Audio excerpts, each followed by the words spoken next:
Hello everyone, today I will show you how to make Superscript in Google Docs. Open your Docs file and simply select your text you want to make turn into a Superscript. Simply select dragging your mouse. Now select format option. Here you will find text option. Now you will find your Superscript option. Simply select here and see this. Superscript already created. Also you can decrease superscript size, you can increase. Also make this on superscript. Simply select in format option text superscript and see this.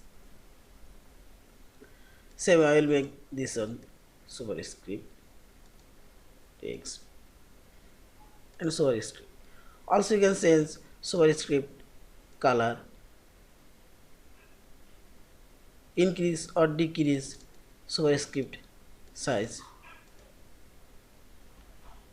Yeah, thank you for watching. Please subscribe, like, share and comments.